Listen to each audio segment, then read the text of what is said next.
Hello everybody, it's Michael K. Fort Homos Victoria with, I'm starting a new trend calling the Red Solo Cup, well this is a Purple Solo Cup. Purple. Yes, but the Purple Solo Cup interviews, and I'm so thrilled to have with me on my own living room sofa the consummate actress, DEE Freeman, fantastic. Rabina from Pretty seasons 1, 2, 3, and 4 is up and coming. Absolutely, yep. So, how you doing? You're looking so pretty, and she's got her boobies out. She's got her boobies out, you know. And they're mine, yes, no all cosmetic work, all mine. Yes, you know how I got them, how they got bigger? I gained 7 pounds. I gained 7 pounds, and every time I gain weight, for some reason, the first 5 to 10 pounds come in the mammaries. I don't know why that is, so I'm kind of afraid to lose because I kind of like them, but I think for season 4 of Pretty, which we're coming up on, I'm going to have to lose the 7 to 10 pounds.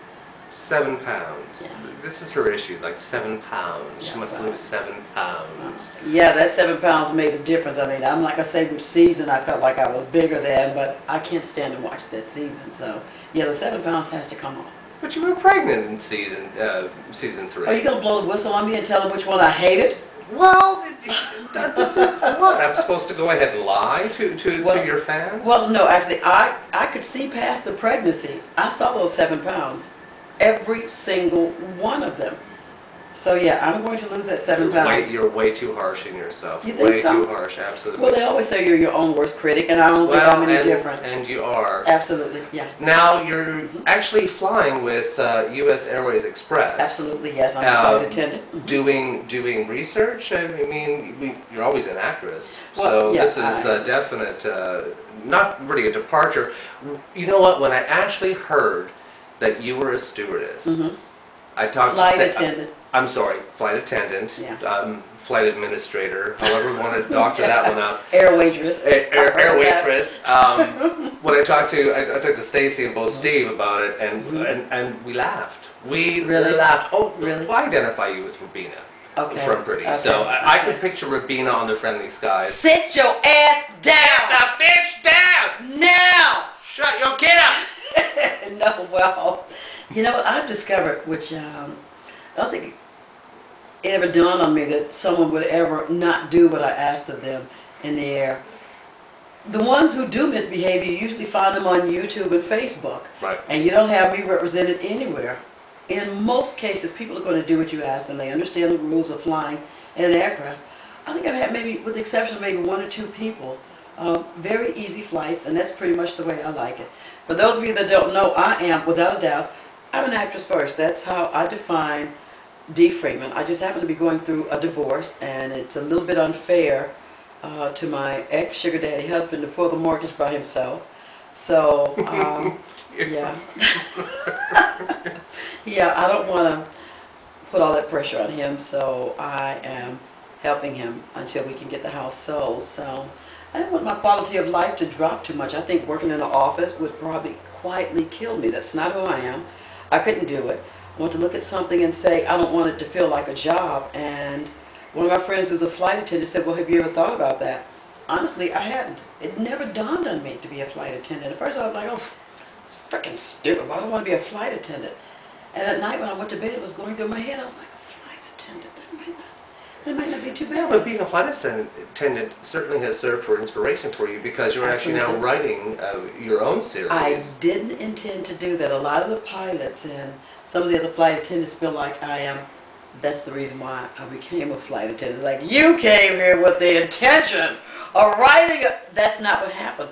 We have such interesting characters at the airlines. I feel like I've got to put it on paper. So well, and you got to trust the good Lord for the path that you've taken. You know, kind of a thing. It's just like everything for a reason. This is by. So you never know when your next big thing is coming through. Because there also is such a mystery. You know, with the exception of Pan Am, people don't know what goes on. You know, at an airline, they don't see some of the behind-the-scenes things. They don't really. I didn't know that anything about like pilots, and then you meet these guys and find out that some of them are so cool and so human and so down to earth, and they got the same problems that we do, but a lot of them are a little cray-cray. That's the part I would like for you guys to see in the book series that I'm writing. You're also flying a plane with like 200 people. It's like driving a big bus in the air. Absolutely, so absolutely. That's kind of kind of got to screw with your mind a little bit, but yeah. And I discovered that I like it. I dig it a lot. I don't feel like I'm working, and I've flown with flight attendants over the years, and I've always thought, you know, I'm the kind of flight attendant that I want to fly with. Like, I laugh and joke and talk with people. I tell them, I'm going to spank them if you don't turn off your doggone electronics now. And when the kids come on, I'm talking to the kids. Like, I'll tell them, you know what, I speak baby. Because that's what I would have liked to have seen on some of the flights. So, you know, it is what it is. You're not going to, some of them, they're going to be just what they are. But I'm the kind of flight attendant that I always wanted to fly with. Someone who I thought had an outgoing personality, and I want them people to really, really, really enjoy. Oh, my I would love if you were the flight administrator on my flight. Absolutely. We were actually training from Delaware to Boston for a wedding. Met up with the band, not AHA, but I can't remember. Steven, no. They're very famous, but I had no idea who they were. I thought they were AHA. But we were talking about the fact that the train conductor came on and said, "Welcome to Amtrak. Please make sure to go ahead and put your children in the board." It was that kind of humor that I can see you actually delivering. Right. Do you find, how much of you is Rubina? How much of Rubina is you? I mean, everybody's been asking that. You don't want to be identified as Rubina because knowing you as a friend, you're Dee. Right, absolutely. So absolutely. it's really different. But how much would you actually say of Rubina is in you? Well, I think every character that I approach, and I know a lot of my friends who are actors are the same thing. You've got to start with you. And that's what I really do, start with me first, and I say, what are the character or traits that I feel I already bring to Rubina? And then I'll start adding, what are some of the things perhaps that you would not quite, I mean, like Rubina, without a doubt, will tell it like it is. If you get in her face, she's going to slam your ass down and say, you know what, get the hell out of my face. And bitch, while you're looking at my husband, don't be looking at my fucking husband. Despite the fact that I am having an affair with my husband's brother, when I feel like someone's making a pass at him, I get all irate. I mean, that's... Well, it's just rude, really. Absolutely. Yeah. So Rubina, what I found, a lot of the people who say they relate to her, Rubina says things that we all wish we could say sometimes, but we never do. I did have a filter. I've learned over the years. I mean, you might feel like telling somebody, fuck off. That's not quite who I am, I've learned restraint over the years. But you've learned restraint over the years because you actually were in the Marine Corps. Absolutely. And that is discipline to the nth degree, so. Absolutely. And you speak how many languages? Well, I don't really speak them. You speak some, just some, Brooklyn, Chinese kind of a thing, well, actually, no. I was in Japan and... Okinawa? Yeah, Okinawa. I was in Okinawa, Japan. I was also in Misawa, which is where my daughter was born. And I learned to speak the Japanese because I worked at an all-Japanese radio station. After I got out of the military, I stayed in Japan. I started working for FMR Mori, which was an all-Japanese radio station. No one there could speak all Japanese all the time. Yeah, well, yeah, and I did the top... I did. Okay, I did the top 100 show, sort of like Casey Kasem's top 100. Wow. And my show was pre-recorded. And sometimes I would be, going through my spiel, and I'd say like, shit. And my engineer's sitting there going, I'm like, no, actually, no. You got to rewind that back. We can't allow that to go over the air because a lot of the nationals use my show to learn English. So I had to learn. Oh, I never thought about that. Yeah, I had to, tell them, no, we can't, as much as I would love to, we can't leave that in there. And so I went to a university and I started taking 2 years of the Japanese language. And today I look back and think, God, I wish I would have stuck with it because I was almost fluent at one time. And just kind of let it go by the wayside, Pick it up back up again now. I'm pretty sure that I could. And what's funny about it is that my daughter was born in Japan. Well, and your son is actually in... He's in Japan right now, absolutely. But my daughter was born there, and my manager who owned the house that we lived out in town with the nationals, and they would come and pick up my daughter every morning and take her down to their house and put her out in the yard where all the little Japanese kids were playing with a farm. And one day, I was sitting with my daughter, she was doing something, I said, Amber, stop that. And she said, Wakarimasu ka? And I looked at her and I said, should have hit her.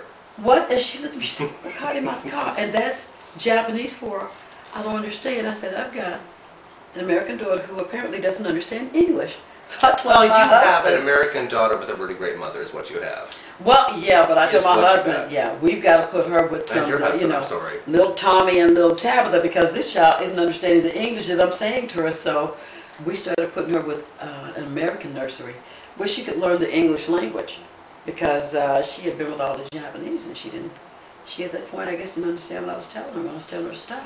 So you're flagging for these guys. What's happening with film and you doing, like I said, your own project? Anything else on the horizon? Well, we're coming up on season 4 of Pretty, which True. I don't know Absolutely. exactly when we're going to do it, but I know that it's coming up sometime within the next 2 or 3 months. Steve Silverman, our creator, has already told us that it's upcoming, and Don't you I love am. Steve? Steve is. I met him and his husband in New York and Jim. stuff, Jim, and Absolutely. just lovely, lovely people. And, Yes. and Stacy was there, and then you were there. And We have Michael all, but was a lot there. of people don't know, me, Steve, Stacy, Michael Taylor Gray, all of us started with the same theater company, like over 10 years ago. I'm not going to say the Well, number. she- Kirsten Banks Ness, Kathy Jewston, the recently deceased Kathy Jewston, all of us were with the same theater company years ago, and I had just joined the theater company. And one day I got a call from somebody who said, yeah, hi, my name is Steve, and I wrote this play, and there's a part in it that I think you'd be interested in, so please just call me back. And then he hired me to come back and said, oh, and by the way, it's called All About Steve, and it's this takeoff on All About Eve, and I think you're perfect. Anyway, just call me back. And he called and yeah, and I'm like thinking, okay, all right, I get it. Just send me the script. All right. So I read the script and immediately thought, this is by far one of the funniest damn pieces I've ever read in my life. I mean, it is definitely my sense of humor. The way Steve writes is the way I think, and I think all of us that are in Pretty, that's the way we all think, you know. Some people might look at Pretty, might think it's, you know, offensive or it goes too far over the top. That's what I find interesting, is what I find funny. And I think it's also the reason a lot of other people, you know, find it funny. I think that sense of humor today is very topical, and Steve has just, you know, put in a niche that I think hopefully one day. It's just on the line of bordering. It's, oh, without a doubt. It's just on that line. It but certainly is, but that's what makes comedy to me. I mean, I think you got to push that button. You have Really. to. I mean, if you Make don't, people think. then I think it's kind of boring. Yeah. So I think Steve is like this comic genius. I know you've probably heard people say that. And when we say it, you know, we're not saying it because we have to kiss his ass. We don't have to. I truly think Steve is a genius, you know. So, Oh no, he does. He frightens me a little too. Yeah, yeah. You can catch D. Freeman in season 4 of Pretty. Check it out at prettyseries.com. And I am filming a short called Way of Seeing that's directed by one of my friends, Donico. It is Right. a short. I don't want to tell what it's about because that would kind of give it away. The first 1 or 2 minutes you'll figure out what the film is about, but that should be coming in hopefully festivals in the near future. And I also have another short called The Rising Sun that stars Garrett Wong, who was on Star Trek for 7 years. Oh yeah, right. That's going to be at the Krikorian Theater. I know that it'll be there August 21st in Monrovia, California. So if you're in Monrovia, August 21st, you're not doing anything else with your time, drop by and see this, which I think is a fabulous piece, which is written by one of my close friends, Marlena Scott. You're gonna be there for the opening? Unfortunately, no. No, yeah, I wish I could. bad. Yeah, I'll be flying the Friendly Skies that day. So, no, I won't. Our hours will be so tired. Yes, they will be. Absolutely. You know, flapping is hard work. I know. But if anybody can do it. Yeah, cray. I'm Michael Gayford, home of Victoria, talking to D. Freeman. Check out prettytheseries.com, season 4 coming up with Steve Silverman, Stacey McQueen, Sam Pancake, Michael Taylor Gray. Keep going. Troy Conrad. Troy Conrad. Mhm. He's coming back for season 4? Yes, he is. Kirsten Banks Ness. Kristen Banksness, Yes, Diana Excel, Melissa Peterman. Melissa Peterman, Absolutely. absolutely. Mhm, Let's get that cow back on Yes. too. Yeah, oh, she is. I love her. She's great. She, Melissa Peterman from Reba, played Reba, Reba's best yeah. friend. She was nominated for an Emmy, wasn't she? She was, or something like that. I wonder, did she win it? I don't know. She should have. I mean, if she didn't, she really should have, because I think she is, Jesus Christ, she got fucking time. Great timing, like you wouldn't believe. I She's mean, funny. I love yeah, her. she is. She's absolutely hysterical. Anywho, have a great evening, everybody. D. Freeman, Michael Gayford, home of Victoria. Have a great night, everybody. Bye-bye. Take care. I rock, girl! Did it? Wasn't that fun? Yes, it was.